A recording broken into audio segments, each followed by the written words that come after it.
Difficiles conditions de vie des victimes des déchets toxiques, elles ont tenu à le faire savoir au cours d'une rencontre. Quelle est l'opinion des populations concernant la mission de la CDVR 2 ans après sa création? La réponse dans ce journal. Et puis le Mali entre le marteau et l'enclume, les violences ont repris à Tombouctou et à Kidal. Ibrahim Boubacar Keïta obligé d'écourter sa visite à Paris. Madame, Monsieur, bonjour, bienvenue dans le 12h30. Un dossier qui fait toujours parler de lui, c'est celui des déchets toxiques. L'indemnisation des victimes est prévue par les autorités en charge du dossier. En attendant que cela se fasse, les membres du Comité international de suivi et de supervision des victimes des déchets toxiques de Côte d'Ivoire égrènent leurs difficiles conditions de vie. On en parle avec Franck Quadio. 2006, à Abidjan, le Probokoala déverse des quantités nocives de produits toxiques. Plusieurs personnes sont intoxiquées et aujourd'hui encore, les effets dévastateurs des gaz sont ressentis. Yacouba et Téné sont des enfants vivant dans la commune d'Abobo. Ils sont aujourd'hui handicapés et pour leurs parents, les gaz sont à l'origine de leur mal. Maintenant, il ne peut pas parler. Il ne peut pas parler, ça fait 7 ans. On est parti ici, on nous a dit que c'est des choses toxiques. La jeune dame a dit qu'elle voulait de l'aide pour les soins de son enfant parce que le père n'est plus. Grâce à ce qu'on appelle déchets toxiques, l'enfant est gravement blessé. Donc il n'a plus de soutien. Des victimes, comme bien d'autres, identifiées et suivies par le Comité international de suivi et de supervision des victimes de déchets toxiques de Côte d'Ivoire. Ce comité entend leur apporter assistance, mais ils sont confrontés à d'énormes difficultés. On n'a pas de bureau et on travaille sans aide. On n'a pas de subvention. On se débrouille comme ça. Occasion pour les chefs traditionnels et leaders communautaires d'interpeller les autorités. Ce que je viens de voir, sexe est parti, il n'y a plus rien. En tout cas, moi, je veux que le gouvernement fasse quelque chose. Parce que ce n'est pas tout le monde qui a les moyens. Ce comité international constitué de communautés de la CEDEAO et de chefs traditionnels ainsi que de la société civile existe depuis 2006. Il dit avoir enregistré plus de 1 500 000 victimes. Élaboration d'un cahier des charges des Jeux de la francophonie Côte d'Ivoire 2017. La Côte d'Ivoire est le pays hôte des 8e Jeux de la francophonie. Pour l'organisation de ces Jeux, une délégation conduite par le directeur du Comité international des Jeux de la francophonie a rencontré les directeurs du comité d'organisation nationale. C'était à l'hôtel du district d'Abidjan. Après Niger 2005, Beyrouth 2009 et Nice 2013, les regards sont tournés vers la Côte d'Ivoire, organisatrice de la 8e édition des Jeux de la francophonie, édition 2017. Un choix motivé selon les responsables du Comité international des Jeux de la francophonie par la qualité des infrastructures. Les atouts de la Côte d'Ivoire, c'était sur la qualité des infrastructures, sur la qualité du dossier même de candidature, et puis sur l'engagement politique, l'engagement populaire qui a fait en sorte que ce dossier a été retenu. Mais l'organisation d'une telle échéance doit respecter certaines règles. Première action, l'élaboration du cahier de charges. Une mission conduite par Mahama Seriba, directeur du Comité international des Jeux de la francophonie, est d'ailleurs à Abidjan pour cette tâche. 4 jours donc de travaux en atelier et la Côte d'Ivoire, pays organisateur, entend gagner le pari de la mobilisation. Les Jeux de la francophonie sont un patrimoine de l'ensemble de la famille francophone. Nous souhaitons que Abidjan 2017 soit le plus grand rendez-vous de la jeunesse francophone avec 4 000, 5 000 participants. Et pour l'y aider, plusieurs thèmes débattus au cours de l'atelier, au nombre desquels la programmation, le protocole, le dispositif organisationnel et la communication. Des élèves et parents d'élèves hier au groupe scolaire 220 logements dans la commune d'Adjamé. La raison, une rumeur sur la fermeture de l'établissement scolaire au profit des élèves du CAFOP. Des rumeurs sans fondement selon les responsables du groupe scolaire. Plus de détails avec Laetitia Mangli. Groupe scolaire 220 logements ce lundi. Salle de classe close, des élèves et parents d'élèves surchauffés. Mais quelles pourraient bien en être les raisons? J'ai dit, les enfants là, ils vont faire école ici. On ne veut pas CAFOP. Si on veut faire CAFOP là, ils n'ont qu'à partir chercher l'autre coin. On ne veut pas de CAFOP parce qu'ils ont vidé les enfants, on les a mis ensemble ici. Il y a au moins 80 élèves, 90 élèves par classe. Donc nous on ne veut pas. pas là pour les pays privés. On est pauvres, on est en train de se débrouiller pour mettre nos enfants, donc on va laisser nos enfants en paix. À en croire ses parents d'élèves, ce bâtiment serait à l'origine du mouvement de protestation. Il devrait normalement accueillir depuis ce lundi matin une bonne partie des élèves du CAFOP, c'est-à-dire les futurs instituteurs, le temps d'une année. Une information relayée par les premiers responsables de l'établissement qui rassure toutefois sur l'avantage à accueillir le CAFOP au sein d'un établissement. Ici au groupe scolaire de 220 logements, le schéma qui nous a été proposé à partir du terrain, c'est que 2 classes mises ensemble, leur effectif ne dépasse jamais 60. C'est une chance formidable. Le CAFOP est là et pour les parents d'élèves, les enseignants, dès lors que le CAFOP est là, ils savent que le CAFOP est là, que la direction des lycées et collèges n'est pas loin, que la direction régionale n'est pas loin, que la direction de la pédagogie n'est pas loin. Je suis sûr qu'on va constater un peu moins d'absence que par le passé. Plus de peur que de mal.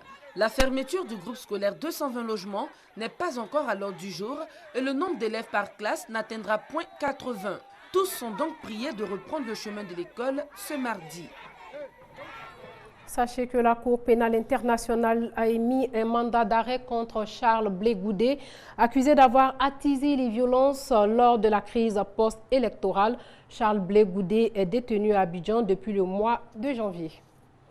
La CDVR, Commission Dialogue, Vérité et Réconciliation, 2 ans après sa création, quelle perception de la population? C'est à cette question que l'Observatoire de la justice transitionnelle en Côte d'Ivoire a soumis les populations lors d'un sondage. Cette enquête pour aider la CDVR à réussir sa mission de réconciliation des différentes communautés. Après la crise post-électorale, la commission Dialogue, Vérité et Réconciliation a été mise en place par le chef de l'État en vue d'aider les différentes communautés vivant dans le pays à se réconcilier. Après 2 ans d'activité sur le terrain, certaines organisations de la société civile, notamment l'Observatoire de la justice transitionnelle en Côte d'Ivoire, OJTCI, jettent un regard critique sur les actions menées par la CDVR. Pour ce faire, un projet d'enquête et de sondage auprès des populations de 8 régions de la Côte d'Ivoire. Les populations estiment que les actions de la CDVR ne trouvent pas suffisamment d'écho. C'est-à-dire que ces actions-là ne sont pas sues, ne sont pas connues. De même, ces actions ne touchent pas l'ensemble des populations. Personne n'ignore que nous sommes aujourd'hui à la fin du mandat de la Commission Dialogue, Vérité et Réconciliation et il était bon qu'à travers une étude, l'Observatoire de la justice transitionnelle puisse faire des recommandations. Le représentant du ministre de la Justice, des Droits de l'Homme et des Libertés publiques, Bako Jean, se dit satisfait du rapport produit par l'OJTCI. Nous sommes vraiment satisfaits donc du travail qui a été mené par l'Observatoire de la justice traditionnelle. Le mandat de la CDVR s'achève fin septembre. L'OJTCI espère une nouvelle échéance impliquant davantage la société civile. Et puis, son Excellence Monseigneur Joseph Spiteri, archevêque titulaire de Certa, est nommé nonce apostolique en Côte d'Ivoire par le Saint-Père François. C'est une information de la nonciature apostolique en Côte d'Ivoire, entendez par là, ambassade du Saint-Siège. L'arbre qui pleure, œuvre dramatique et philosophique de Claude Akafou, s'interroge sur les rapports de la race humaine avec l'univers. Cette œuvre vient de paraître sur le marché. On en parle avec Franck Quadio. Un arbre qui pleure.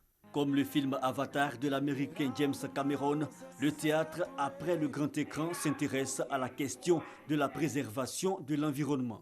Et comme dans Avatar, c'est un arbre qui est au centre des intérêts fratricides, l'arbre qui pleure, un mythe ou une réalité. C'est une métaphore, la métaphore de l'environnement qui souffre, la métaphore de l'environnement qui est martyrisé, la métaphore de l'environnement qui est maltraité.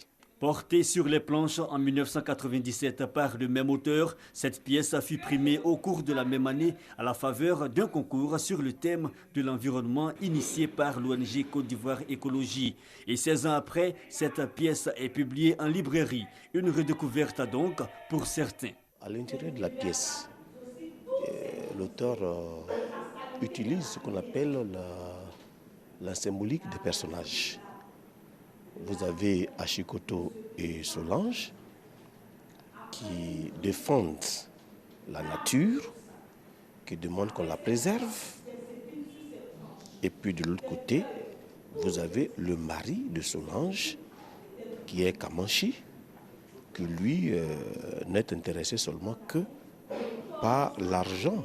L'arbre qui pleure, un appel à la vérité universelle avec à la clé un testament pour les générations. On gagnerait à retourner à nos traditions, on gagnerait à vraiment lire cette œuvre-là pour comprendre le message que cet auteur voulait partager avec nous. Un retour aux sources, aux allures de rencontre, l'arbre qui pleure invite aussi à la découverte de l'univers des mystères et des contradictions du monde dit moderne. Et puis, à l'occasion de la célébration de la fête nationale de la République fédérale du Nigeria, le président Alassane Ouattara adresse ses félicitations à son homologue nigérien Goodluck Jonathan au nom du peuple ivoirien et du gouvernement ivoirien. Le président malien écourte sa visite en France à cause des violences dans le nord du Mali. Hier, pour la deuxième journée consécutive, des tirs ont retenti à Kidal, mais aussi à Tombouctou. Les affrontements opposent les activistes Touaregs du mouvement national de libération de l'Azawad et les soldats maliens. Paris et Bamako en alerte.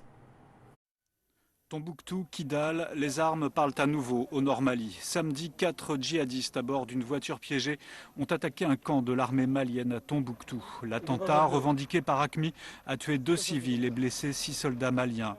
La MINUSMA, la force des Nations Unies, est en état d'alerte maximum. Une chose que vous devez comprendre, c'est que nous sommes techniquement en état de guerre. Et quoi qu'il arrive, nous pensons que des gens peuvent s'infiltrer.